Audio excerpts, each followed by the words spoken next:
My story about coming to America is that I saw a message in our Mood Society WhatsApp group where someone named Sarah from the O'Neill Institute had written to our dean and was inviting the students at the University of Zimbabwe Law Center to apply for this internship. So I saw it and I decided that I'm going to apply for this, and immediately I started working on it.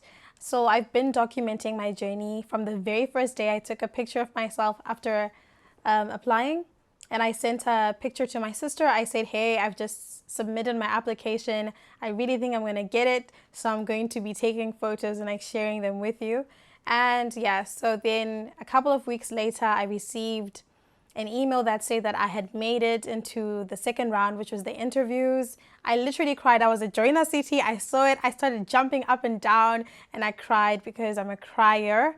And everyone was like, what happened? I was like, oh my gosh, I really couldn't explain to people because they wouldn't get it.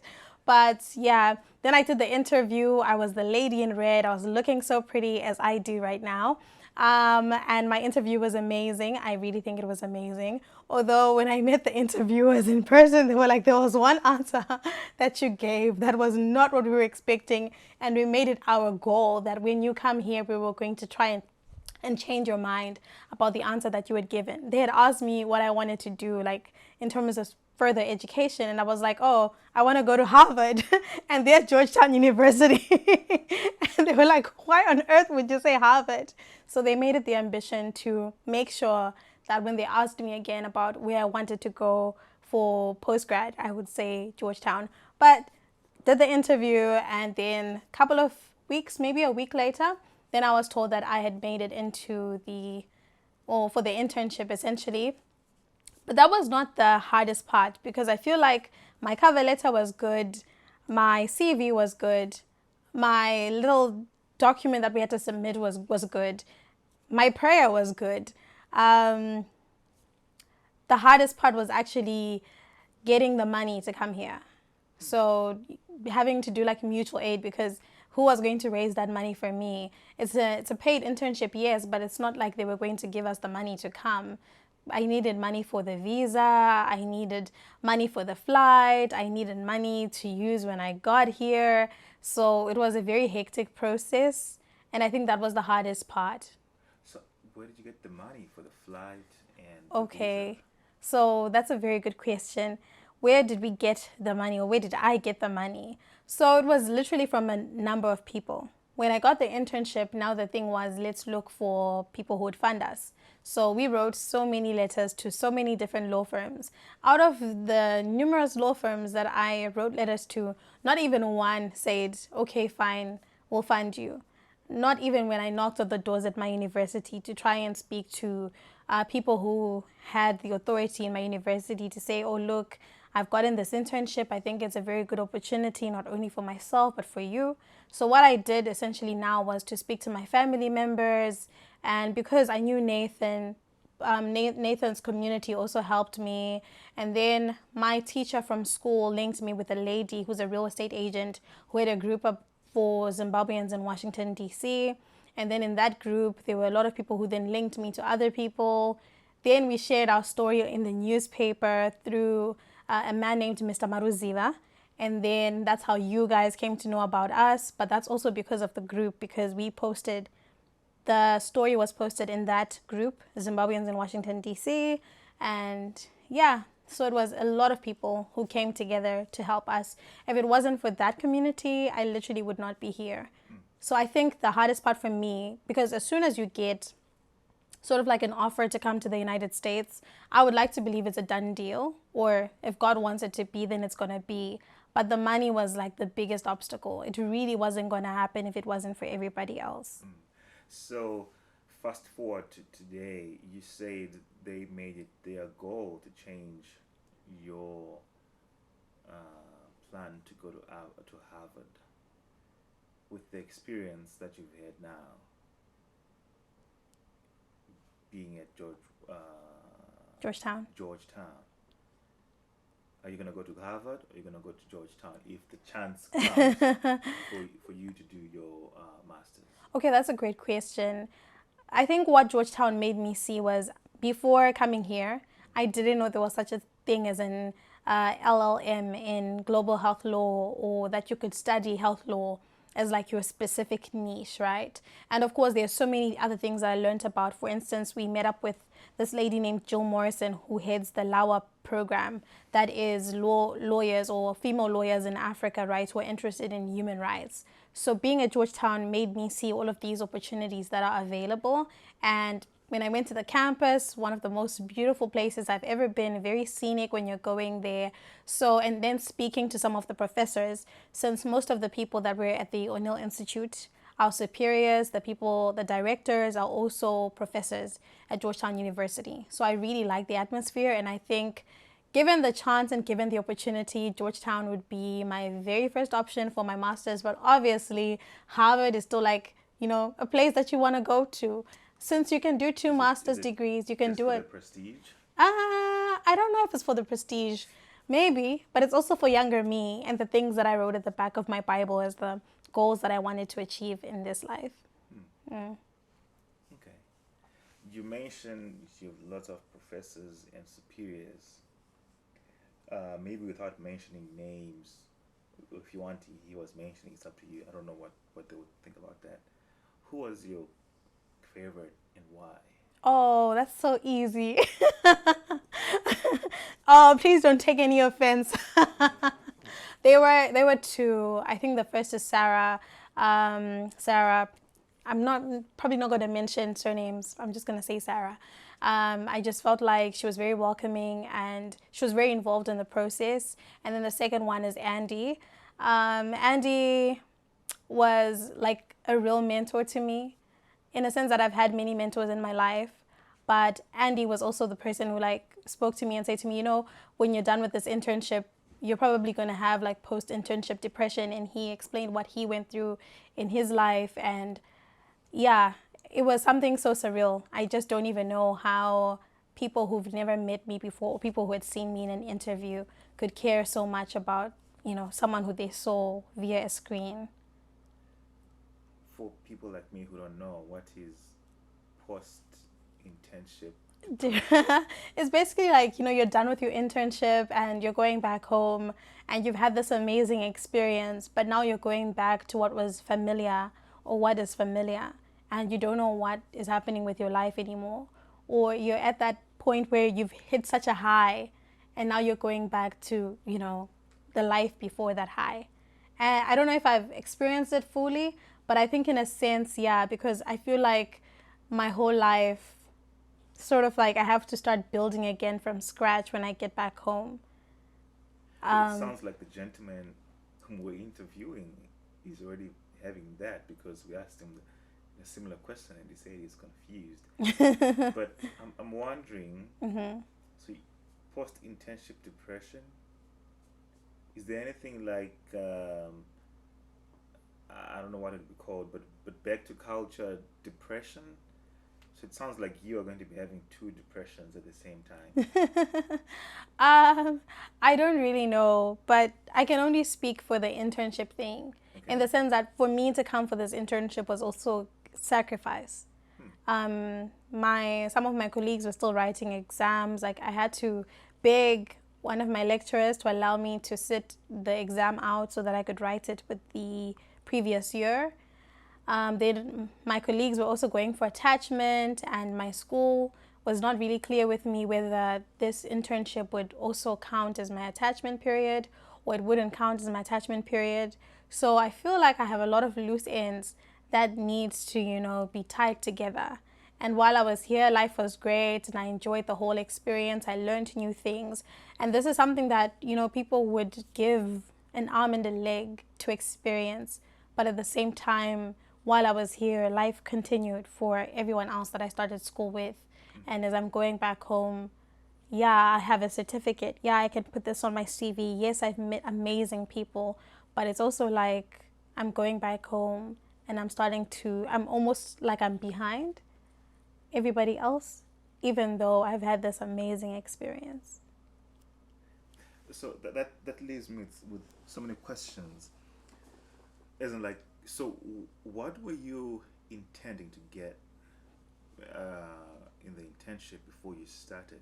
And now that you're done, what did you gain from the internship when you're going back, besides the experience of meeting great people, the work itself, and how does that correlate to your work as a lawyer when you're done with school? Okay, that's beautiful. So for me, the internship was a way of finding myself. I believe in, I think people call it serendipity. And I believe in fate, and I believe in destiny. So I knew that I would get an opportunity like this in a very weird way. I just knew that something like this will happen for me. Maybe not in the form of an internship, but I just had an innate sense that like something like this was going to happen for me, right? But then I also I believed for a long time that I wasn't going to be just a lawyer. So throughout law school, I've been trying to find myself outside of law school, if that makes sense. So getting into university and being in law school, because I thought I was supposed to be a media person. I thought I was supposed to be for the cameras. I thought I should do journalism. I thought I should just be on a stage, and have fun and entertain people and all of that stuff. So I tried to do other things like do debate and join different organizations and volunteer and do this work and help communities. I was just trying to find myself outside of the law because I genuinely believe that I was not supposed to be a law student, right? When I then got the internship, it was an opportunity for me to explore myself and to explore the possibilities of who I could become. So I was looking at, okay, let's get into this space. Let's see what we can offer in this space. Let's see who we can become in this space. But let's also learn. So for me, what I then learned within the internship was all this work that I was doing in Zimbabwe had space, and there was a place for it. Since I was doing work with sexual reproductive health rights and education rights and education policy, female, issues, essentially. That's what I was looking at. But in terms of marrying that with the law, I didn't have a way to do that. So I was looking to find myself. And while I was here, I found myself. I found where I could apply myself. I found what I could do with the things that I'm learning in school right now. So in a sense, I don't feel a loss in terms of me being behind and yet being ahead at the same time and not knowing where I am, in the sense that I know what I want to do with my life in the future. I can see where that fits. I can see what I can do with my skills, with what I've been learning, with what I've done. Yeah. So like in 2054, when Nathan is the president, where do you see yourself? I will be in policy making. I will probably be at the United Nations. Yeah. And I would have hit a lot of goals and milestones and changed policies around. I would be a policymaker in 2054. Nice. Nathan would be busy trying to call me up to become a minister in his government, and I would be thinking strongly about it. Hey. She didn't disturb you. That's if he wins anyway. But whoever wins in 2054 will be calling me up to appoint me as a minister. Yeah. If it hasn't happened already. But it's going to happen. I see. Yeah. So before you came to the United States, and this is something we spoke about a lot, you had read a lot of books by... Yes. So you read the books? By Chimamanda Ngozi Adichie. Yeah, sorry. You read the books. Mm-hmm. She wrote about her experiences. Mm-hmm. And so she painted an America for you, which is obviously different from person B and C and D. Mm-hmm. But because you read her books and then you came here, did you find what she wrote in her books to be true or false? I think it depends on the topic of conversation. She writes about a specific environment, which I don't think is the environment that I was experiencing. For instance, she writes about dating in America. I never dated anyone in America, so I don't know about that part. But one thing that I saw is I always had a question when I was reading Chimamanda's books about the communities that she was describing, the friends that the main characters have. And I never would understand how someone like her could write about this. Not even someone like her. I could never understand how a person could be able to craft people in the way that Chimamanda does. Then our first week here, we went for the party that we attended, and suddenly it was making sense, and you guys had your friends over, and all of these different people that I met. And suddenly it was making sense. The conversations that I would read about in her books were things that I would see people, doing or interacting with here. Then comes the race question. One of the things that Chimamanda says is that she never, I don't know if it's her, but someone says they never felt black until they came to America. And I think I can say the same thing. So I became extremely aware of like my race, or like the fact that I'm black, right? So I can't say like I would get extremely nervous or that I get extremely nervous, but definitely when I'm with like people who are a different race from me, especially like out in the public, and people that I've never met, people that I've never spoken to before, there's that anxiety of, oh, will this person just like start screaming and say I've done this to them simply because they do not like me or something like that. So I have such a high awareness of Martin Luther King's speech, I Have a Dream, where he says, I have a dream that black kids and white kids would be able to like mingle. Sometimes I get into the bathroom, like a public bathroom, and then I see, white women, and I'm like, whoa, I'm in the middle of Martin Luther King's dream. But a very interesting thing about how Chimamanda writes that she demystifies America for you. So when I was coming here, I didn't have extremely high, I didn't think I was going to see what I've been seeing in like Blackish or like Grownish. I didn't think I was going to experience that. She colors it for how someone who's coming from Africa is going to live, because obviously I'm not coming here as the daughter of an ambassador or as the daughter of a billionaire. I'm coming here as someone whose community had to raise money for her to come. So I'm not going to be experiencing what I've been seeing in the movies. So I think in that way, I think America was like more real. It wasn't like I was shocked by anything.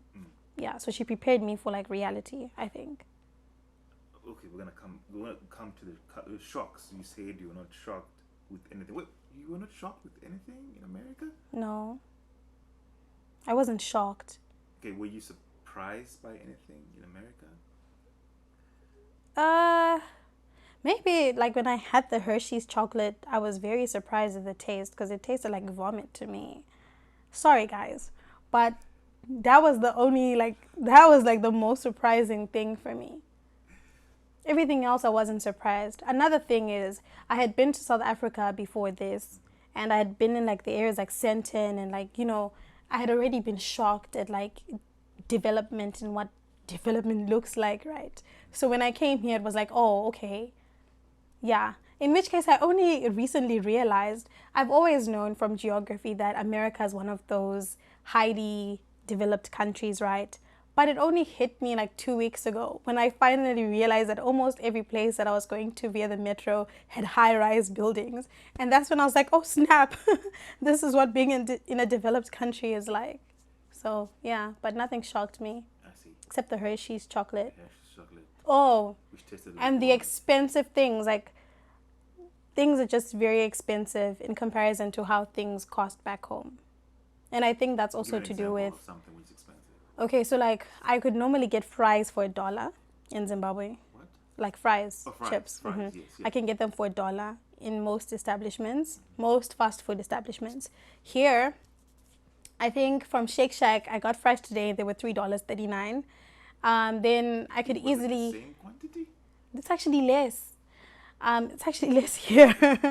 Then I remember when we went to Sandwich, which is like a place near work, and we had gone with all the interns, and we wanted to buy drinks.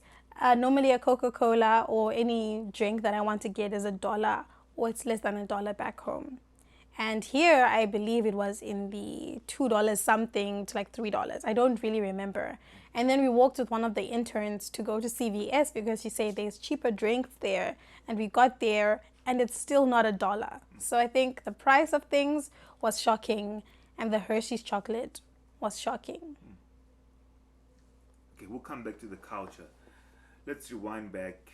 I think something I can relate to was, I had never thought about being black until I came here, because everybody in Zimbabwe I grew up with was black, so I never thought about race at all. But I'm just wondering, in your opinion, do you think, for example, the phrase Black Lives Matter, it is a different meaning in Zimbabwe? Because I think when you use it here, it it has a different meaning because people of many races are here. But when somebody uses that in Zimbabwe, what does it mean? Since most people are black already, and you rarely find uh, white to black kind of abuse or something, you know. Okay. So to answer your question, I think that for a lot of Zimbabweans, we live vicariously through Black Americans because that's mostly the media that we consume. While we have ZBC and we have all of these African channels, mostly the media that we're consuming is American media. So we tend to see ourselves through that. But also having a background of colonialism, we sort of understand that we're an oppressed people. And because for us, the born frees, we don't really resonate with colonialism as much as those who were born before 1980 or those who watched 1980 happen resonate with it. So I think for us, oppression then looks like what Black Americans are going through. And then when we say Black Lives Matter, it's because we are so infuriated by what we're seeing on Twitter. And we connect because, number one, we're Black, as in our skin color is the same. But we also understand, colonialism and the effects of that and what happened to our ancestors and how that's still affecting us now. In terms of here, I don't know if I can say, I understand where it comes from, but I don't know if I can say that I've experienced the meaning of it personally, on a personal level, since I've been in America. In the sense that Washington, D.C. or the Maryland, Washington, D.C. area is a place where I've seen a lot of Black people. And I haven't really seen what I've seen on the media. Chimamanda also talks about the danger of a single story, which is to say that when we hear about George Floyd, we hear the single narrative of this Black man who was shot, right? And not to discredit that, there's a lot of that violence that is racially instigated that takes place. But there's also another story to it, which is why I'm saying that ever since I came here, I haven't witnessed that firsthand. I haven't really been in a situation where someone who's, has a skin tone that is lighter than me has treated me differently because of that. And that's also because of the environment that I've been in. So in terms of Zimbabweans and why Zimbabweans have, I think it's just resonating because of the media and us living vicariously through Black Americans. And, Okay, so yeah. so you keep talking about the Black Americans, and for most people, there has been a big gap between Africans, Black Africans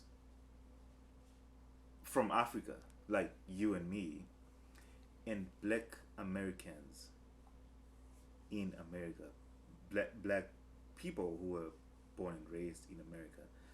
So I'm just curious, what was your experience with African Americans? The terms are all confusing, but what is your experience with African Americans, and more specifically, did you make any friend who's an African American? If not, why not? Okay, that's a great question. I don't think I'm very easy to be friends with. I'm very sociable, but I don't think I can take it beyond speaking in the moment. But I've definitely spoken to a lot of African American people. And they were so... But my question is, going back to Zimbabwe, there are people whom you can say, oh, I'm going to keep in touch with this person. When you look at the races of those people, is there any African American? Yeah, totally. Yeah. I found them to be a very welcoming group of people. Very, very hospitable, actually. And most of the people that I spoke to were extremely, I don't think there's another word that I can use except for welcoming. So some of the African Americans that I've spoken to are the likes of Jill Morrison, Diane Tierney. Then there was a girl who helped Victoria and myself. Her name was Regina. And they were just so loving, so welcoming. And yeah, I think sometimes when you hear about African Americans, you hear the danger of a single story, you know, violence and drugs and all of that, which is not even the story. There's been guys that I saw walking in the streets, right, who are just like so kind. There have been so many compliments that I've received. Oh, your smile is so pretty, which it is, like, I get it. But people have just been so loving, and they've just been amazing. Walking in the streets, people saying hi to you, the grandmas, you know, waving at you in their cars and all of that, which is, yeah, a very refreshing experience. It's been lovely. Okay. Tell me about your experience at the Capitol and the White House. How was it? Oh, okay. I love the White House. I think it's a very elegant home, very pretty. A lot of people say they were underwhelmed by it, but I wasn't expecting a mansion. Like, I wasn't expecting something spectacular, but I loved the elegance of it, its simplicity. I think it's simply beautiful, very exquisite. And then when I went to the Capitol, I love how when Americans speak about the Capitol, they go back to the night or to the day that it was stormed, right? And they have all of this heartbreak that they feel, which is something that I don't feel at all. Like, I could care less. Sorry to say, I'm not American. I could really care less about it. I loved the story that we were told, and it's very sad that that beacon of freedom could not be the same thing for African Americans or for Black Americans, especially those who were enslaved at the time, because you hear stories about how they were the ones who were handcrafting the pillars that are within the Capitol. They were mostly the ones who were actually building the Capitol, and for them, they were enslaved and building this thing that was meant to resemble freedom. So I think the Capitol for me is a representation of perhaps the hypocrisy of the American dream, and I think the hypocrisy of America as the beacon of democracy, because it's not. Sorry, that's what I think. But we love America anyway. Hello? Hey. We're almost done. Okay. Yeah. I need you guys to hurry, please. Okay. Now my thought. Where was I going with my thought? Do you think there is democracy in Zimbabwe? No, I don't think there's democracy in Zimbabwe. Well, because you can vote and your vote will mean nothing. So there's no democracy in Zimbabwe. But at the same time, like, I like how the American system works, but I just don't think it has been fair, and that the way that they've told their story has been fair for those who were enslaved and for those who are minorities within America. I like that they're rectifying that and that they're making changes to it. But I think for a long time it's been very hypocritical. Yeah. So in the last 2 months you were here, what is something which God has been teaching you? That's a very good question. Something that God has been teaching me. I think that you don't have to try. I think I'm someone who tries a lot. And like I was talking about my mentors and those people who've literally held my hand in the journey, I didn't have to try for them. There were people who just, it was so organic. It's actually crazy. Yeah. Okay. What do you think Americans can learn from Zimbabwe? Okay, that's a good question. You asked me the same question. I think one thing that Americans could learn, food. Let's do everything organically. It's not good for people to just like eat overly processed stuff. So I think Zimbabwe is still doing that.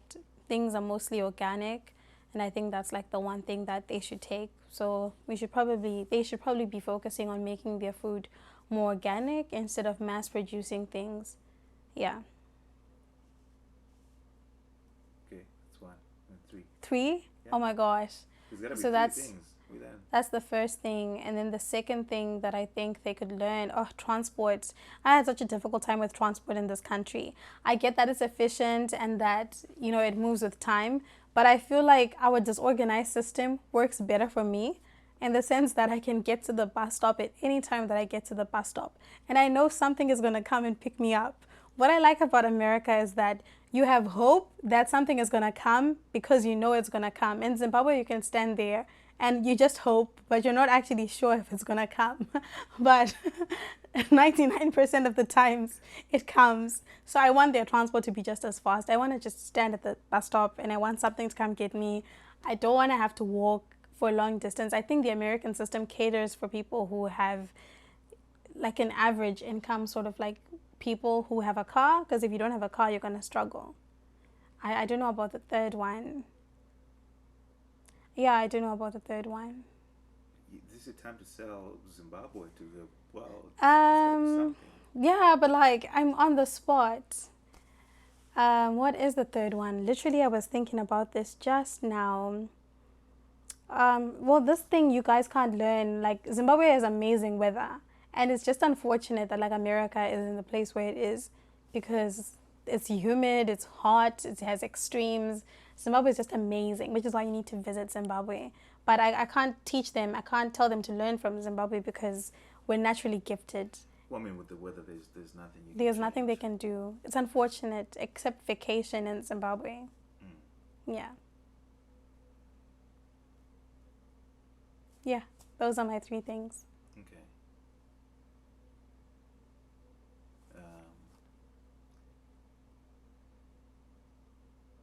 If I think of another one, I'll post it on Twitter. I obviously had more things to say, but yeah, I can't think of it in the moment. So the weather will have to do. I see. Oh yeah, and like the food. I think I've already spoken about the food, like the drinks. Okay, the taste palette in America is very weird. People like things that don't taste like anything. Things that are like in the middle.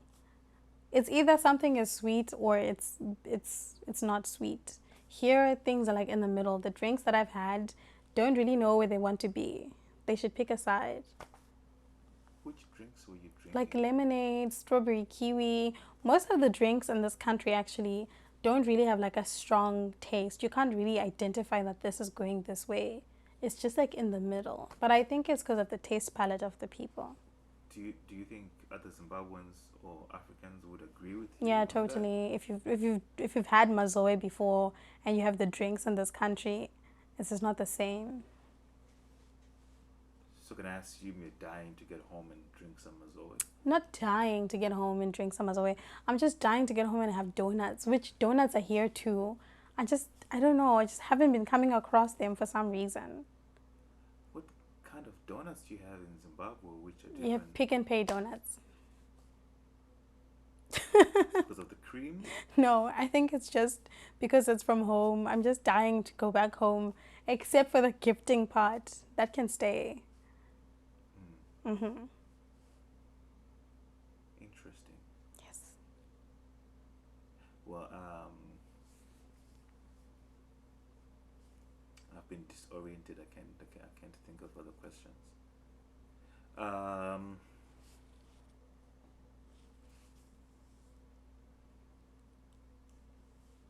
think I already asked you about what's your biggest takeaway. I did ask you about that, and I asked you about Church. You can ask me about church. Oh, I just rephrased the question differently, but yes, I can ask you about church. What was your experience with the American churches? Okay, so I really liked my experience with the American churches. I liked the worship. I'm one of those people who like the singing mellow and stuff. Back in Zimbabwe, everything is a bit loud because people like their music that way. I think it's how the people like their music, right? So I like when music is like mellow, so I really enjoyed it. And I like the community, the church communities. I loved seeing people serve, and it seemed very wholehearted, very well-meaning, very authentic. Exactly. So I went to ABC Church, then I went to Waterfront, and then I became an NCC girl. Like, that is the one reason I would come back to Washington, D.C. Besides Georgetown and besides the O'Neill Institute, I loved NCC with all of my heart. I loved watching people serve. I loved the messages. The messages were also a breath of fresh air. In the sense, it wasn't about your enemies, and it wasn't about, I don't know, it just wasn't about like enriching yourself as a person. It was really more about your relationship with the Lord and just ensuring that you become who God wants you to be. apart from like becoming who God wants you to be so that your life is more comfortable, but more like be willing to be uncomfortable for the sake of the gospel. So I like the message. I like the pastors. I like their disposition and how, they appeared. I can't speak for who they are because I never had like proper interactions with them. But from what I was noticing, I liked who they are. Like, I don't know. But yeah, I just like their general disposition, how they interacted with their church. I also loved when I was at NCC, there are so many books that the lead pastor has written, from children's books, like books on marriage and different kinds of books. I'm such a sucker for publications. I love it when churches publish things. The only other church that I know that does that in Zimbabwe is Celebration Church.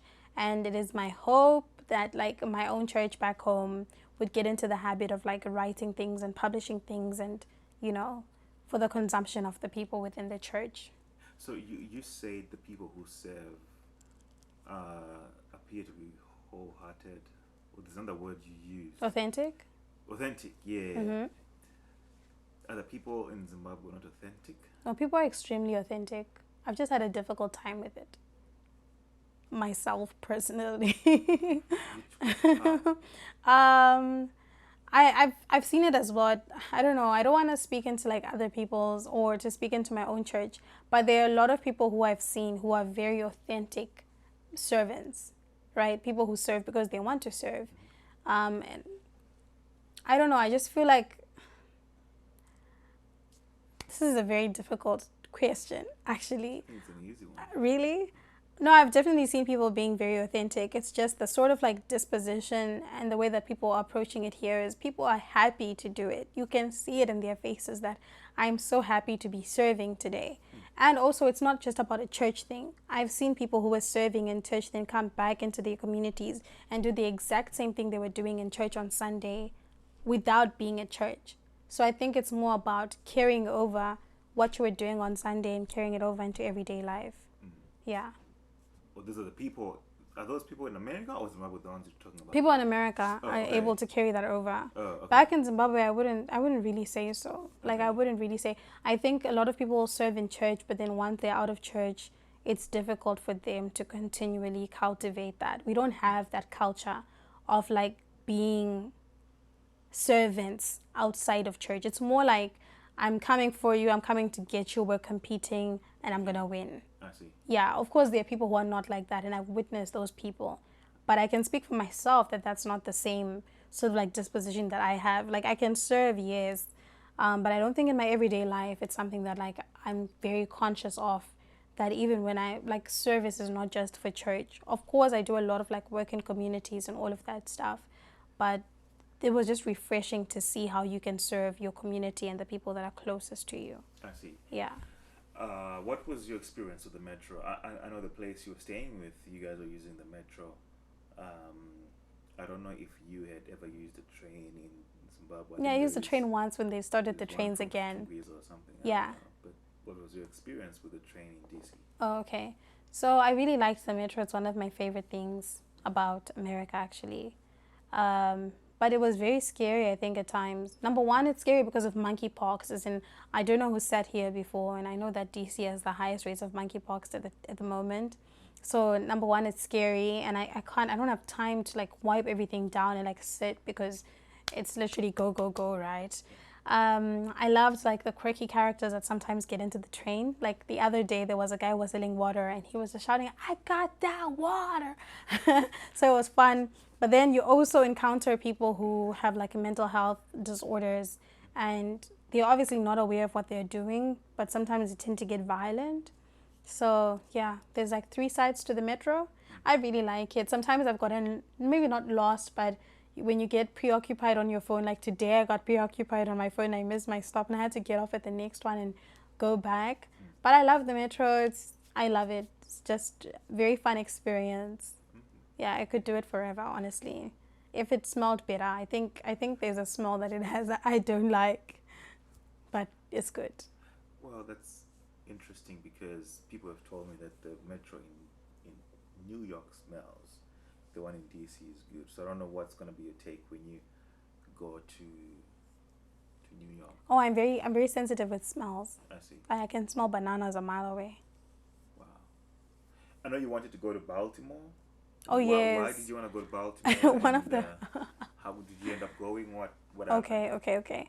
I wanted to go to Baltimore because of Chimamanda. I think she talks about it in one of her books. And I wanted to go and like see and experience it so that I could compare. Then I told one of the interns at work about like Baltimore, and like, we were thinking about going. And she was like, oh, you know, crime rates are high. She wasn't discouraging us. She just told us, you know, things about Baltimore. And at that point, I said, I don't want to go back home in a casket. I don't want my remains to be shipped back to my mother. So I'm just going to stay in one place. Yeah. So I never got to go to Baltimore. I wanted to go to the aquarium, but it was $40. With $40, I can get gifts for about maybe 8 people. So you did many sacrifices for your friends and families in Zimbabwe. Well, yeah, a little bit. I don't know if they'll like what I got them, but yeah. Can you tell me some of the things you... Mostly books, journals. For the girls, some face masks. Yeah, you know, those things that make your face like pretty. Yeah. Okay. So if you're gonna meet somebody else who's coming for the internship next year, and they ask you for a piece of advice, one good piece of advice, what would you say to them? I would tell them to like ask people who've done it before, like for guidance. So I'm the best person to be asking, right? So I would tell them, I'll guide them with the visa process, because I think at some point I couldn't get a visa date. And if it was in another country, I would never have been able to come. But because Zimbabwe is Zimbabwe, our visa process was fairly easier than everybody else's for some reason. So yeah, I would tell them, just make sure your stuff with the visa offices is like okay. And then I would also tell them where to look for money, because I think we spent so much time, like wasted time, on people who didn't even believe in what we were trying to achieve. And then the third thing would be, I'll tell them to ask questions. I'll tell them to not be afraid of like people and of asking questions. And I would also tell them that, yeah, that's what I'll tell them essentially. Were you afraid of asking questions here when you... Yeah, I think, yeah. Not that I overcame it anyway, but sometimes I just tell myself, you just have to, even if it's hard. What if it's... Oh, okay, so you didn't overcome it, but you did it because you had to do it. Yeah. Oh, okay. Was the work bearable? Yeah, it was extremely... Because I remember one time you... I don't know if it was because of the work or you were just tired, but how much was the work you guys were doing? Okay, I think the work was fine, but I was doing things that I had never done before. And I was... to tell me what you guys were doing? Well, yeah, I was doing some research. I was using different databases and trying to come up with search strategies to acquire the documents that I was supposed to acquire. So I'd never done this before on those particular databases, and I had to figure out a way to use them. I was working alone with the supervisor that I was working with, and she also was not around for the most part. So like I could speak to her, but like she wasn't like there. So she was here for 1 week, and then she then left the country, and so I didn't have like good like interface sort of. So I think it just made it more difficult because I didn't really have a way to like, I don't know, have like a way to like ask in the moment, because communication would be slower since she was far away and she was onto some other projects that she was doing as well. But she really tried her best. Eventually I got the hang of it after like many tries and trials. Yeah. And then also just like common sense helped. Okay. Yeah. I didn't have common sense before. What do you mean you didn't have common sense? I didn't have the common sense to do the task, and then suddenly it hit me like a truck and the work became easier. Oh, yeah. Anything else I didn't ask you want to talk about? Maybe missing home, missing the food. Yeah. I want to make an assumption that your whole time when you were here, you never cooked sadza. Yeah, I never cooked sadza. I thought I'd miss sadza. I thought life without sadza would be a terrible life. Turns out you can live life without sadza. I'm not even looking forward to it. I like it so much, but I'm not. Okay, so if you're not looking forward to the salsa, what are you looking forward to? The food? Because you say the food, right? So what are you looking forward to? I'm looking forward to my mom's cooking. Maybe not specifically salsa, but yeah, I'm just looking forward to eating something different. And just knowing that it's been made in my mom's kitchen. And eating with my blood family. Does she cook on the stove or outside with the fire? She cooks on a stove. You smell the smoke? She cooks on a stove. Okay. I smell the aroma. You guys are fancy. We cook it on the fire, you know. Oh, really? Yeah. Well, we stay in Harare. We stay right in the CBD anyway. So, yeah, we're not fancy. No, you're fancy. We are primitive. Well, we do that in my grandmother's house. Okay. Sometimes. I see. Yeah. Anything else? No. Thank you so much for having me. You're welcome. It's been interesting. We'll meet in 2054. Oh, really? I'll be a minister by then, but I'll make time. Okay. I hope you'll make time for me. I definitely will. Thank you.